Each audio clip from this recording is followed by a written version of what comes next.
नाज़रीन अस्सलाम वालेकुम वरहमतुल्लाहि वबरकातुहू। उम्मीद है कि आप हज़रात खैरियत से होंगे। मैं मोहम्मद जाबिर। नाज़रीन, आज बात करनी थी कि जयपुर में 2-3 रोज़ पहले जो बच्चे मारे गए, यानी कि ट्रेन की पटरी पर उनको फेंक दिया गया और उनके कई टुकड़े मिले, यानी कि उनको कपड़ों से पहचाना गया। एक तो जयपुरी हॉस्पिटल के अंदर और दूसरा जयपुर एसएमएस के अंदर मिला। जो वहाँ मेवात के रहने वाले कुछ साथी थे, जब उनको इत्तला मिली कि जयपुर मंडी में जो फल का काम करते थे, यानी कि पपीता वगैरह की रेहड़ी लगाने के लिए मेवात के नहदा गांव से गए और एक मूलथान गांव से जाकर अपने पेट की रोज़ी रोटी के लिए जयपुर गए। यानी कि जयपुर को गुलाब नगरी के नाम से जाना जाता था, अमन के शहर के नाम से जाना जाता था। लेकिन उनको कहाँ पता था कि ये जयपुर गुलाब नगरी कहा जाने वाला, काश उन दंगाइयों की भेंट हम लोग चढ़ जाएंगे।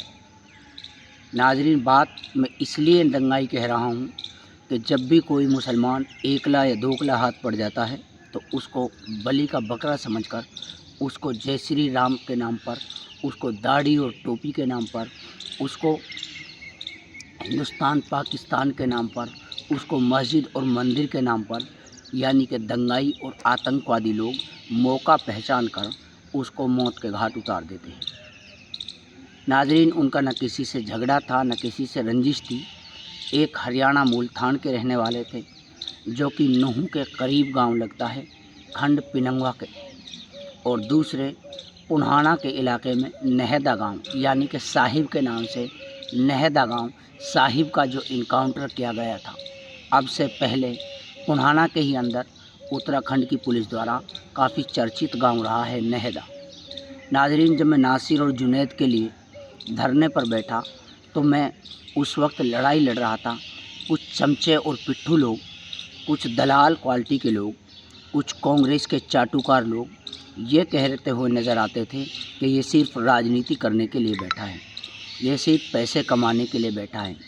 दलालों, मैं तुम्हें बता दूं कि मैं उस वक्त नासिर और जुनैद के लिए नहीं, नासिर और जुनैद तो बल्कि अल्लाह के प्यारे हो चुके थे। मैं सिर्फ मेवात की आने वाले नस्लों के लिए लड़ रहा था, ताकि हमारे लोगों को इस तरह दोबारा हमला करके ना मारा जाए। दलालों, तुम सुन लो, ये जो तुम्हारे नेता हैं ये किसी काम के नहीं हैं। उन 2 बेटों को शायद दफना दिया गया है। कल जब रात मैंने इस खबर को देखा, कहीं भारत टीवी पर इस खबर को चलाया जा रहा था, कहीं मेवात आज तक पर चलाया जा रहा था, कहीं आदमी मीडिया पर चलाया जा रहा था, कहीं पल पल न्यूज़ मेवात पर चलाया जा रहा था, कहीं NDTV मेवात पर चलाया जा रहा था, तो नाज़रीन, मेरे से भी रोका नहीं गया इस चीज़ को देखते हुए। काश हमारे हाथ में कोई सत्ता होती, हमारे हाथ में कोई पद होता। खैर, ये बातें तो बाद की हैं और सोचने की हैं, लेकिन हमारे हाथ में सत्ता भी है और हमारे हाथ में पद भी है, लेकिन वो हमारे हाथ में नहीं है, बल्कि हमारे भाइयों के हाथ में है। और हमारे भाई सरकार से डरते हुए उनके ख़िलाफ़ आवाज़ नहीं उठा सकते। क्यों नहीं उठा सकते? उनको डर है कहीं ना कहीं ऐसा ना हो जाए कि सरकार किसी न किसी मुद्दे को लेकर हमें फंसा दे, सरकार किसी न किसी मुद्दे को लेकर हमें अपनी कठपुतली बनाकर ऐसा ना हो कहीं जेल की भेंट चढ़ा दे। आप लोगों को पता ही होगा जिस तरीके से मेवात के तमाम नेता, 1-2 की तो मैं बात नहीं करता, 1-2 नेताओं की तो, बल्कि मेवात के अक्सरियत वाले 90% जो नेता हैं, जिनको कांग्रेस में हमेशा से रोजी रोटी तलाश करनी थी और जो करते रहे हैं और जो अभी भी खा रहे हैं, नाज़रीन, उन्होंने अभी तक न वक्फ बोर्ड बिल के नाम पर, वक्फ बोर्ड अमेंडमेंट बिल जो पास किया गया है उसके ख़िलाफ़ एक भी जगह मेवात में धरना प्रदर्शन नहीं किया है, ना उन्होंने सड़कों पर SDMO को ज्ञापन दिया है। क्यों?